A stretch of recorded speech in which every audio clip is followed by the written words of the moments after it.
Salvete amicae et amici linguae latinae.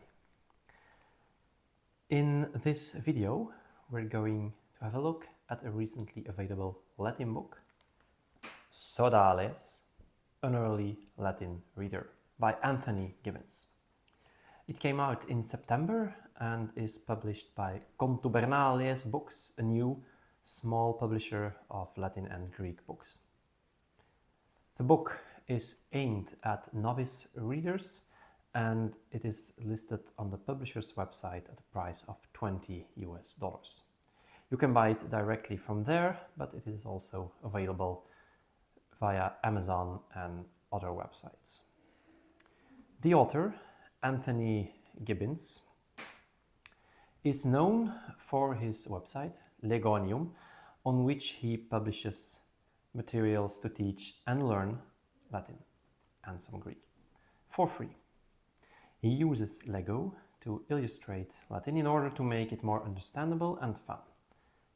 I use some of his stories and games in my classes myself, by the way.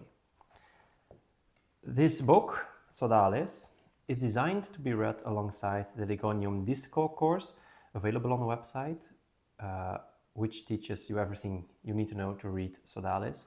But of course, the book can be read without using those lessons. Before continuing this review, I want to thank all of you who make this channel possible, my viewers and followers, but especially those of you who donate on buymeacoffee.com or support me on Patreon.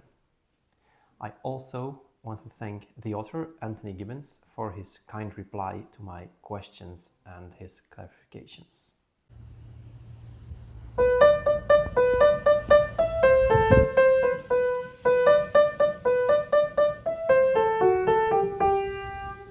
So, Sodales, an early Latin reader.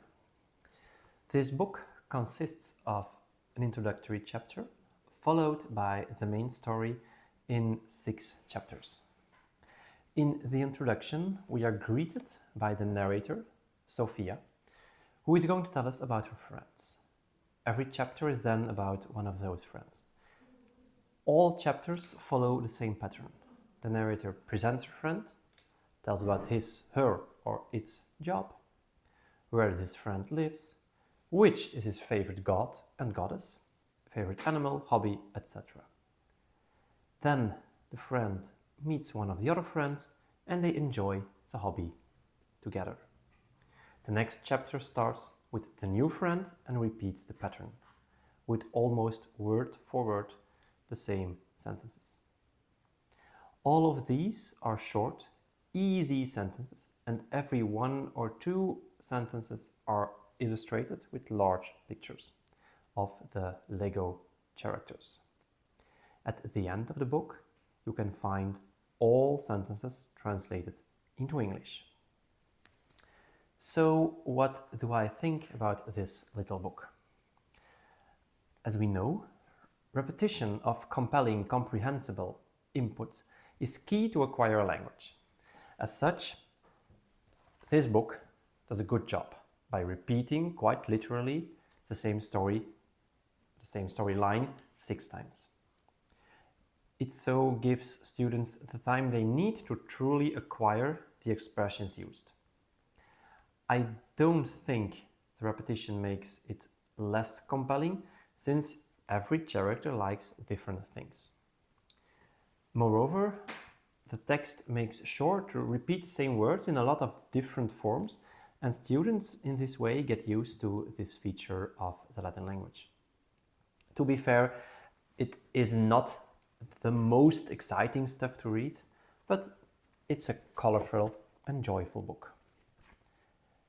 If, as I hope, this is a start of a series in which the same characters reappear in more and more adventurous stories, this book can certainly be a compelling and intriguing start. By the way, the author has confirmed to me that he is working on part 2, and he has more or less finished the story and the accompanying pictures. On another note, since every character has a favorite Roman god and goddess, you can use the book as a start for a lesson on Roman gods. Regarding this aspect, I especially like the detail that lesser-known Roman gods like Flora or Ops are also included. It's a nice touch. The repetition of which I spoke earlier also helps a lot to make the text comprehensible for novice readers.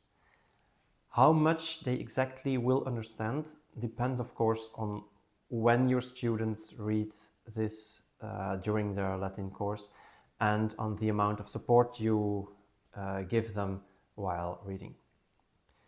They can read the whole book by themselves, but it might be more advisable to read the first chapter together as a class, since if a pupil would get stuck there, he won't understand the following chapters either. If you like your students to actively speak or write Latin, the sentences from this book can form a good starting point, because they're easy and they talk about what you like, etc. One last thing about the comprehensibility of the text, and that is a little point of critique. Because even though a lot of thought has been put into the images to ensure they illustrate what the text says, I am sure that this is not the case for all words.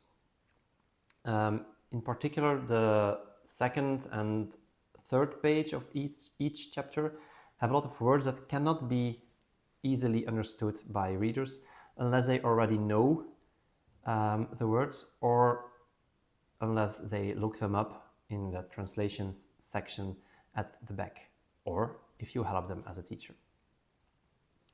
Apart from that, the only thing I can be critical about in this book are a tiny amount of errors in the macrons, the signs that indicate whether a vowel is long or not. Most strikingly, as you can see here in the title, Sodālēs, in which a macron on the E is missing. But I fully support the use of macrons, and to judge from the pictures on the publisher's website, at least the title has already been fixed. And since the book is printed on demand, as I understood, the publisher should be able to correct those little errors for future sales. So, if you are a student who has just started to learn Latin, or if you teach first years, I think this book, Sodālēs, might be a very good addition to your class or your own library, or even a very good book to use with the whole group of students. And I do certainly hope to see more of the same.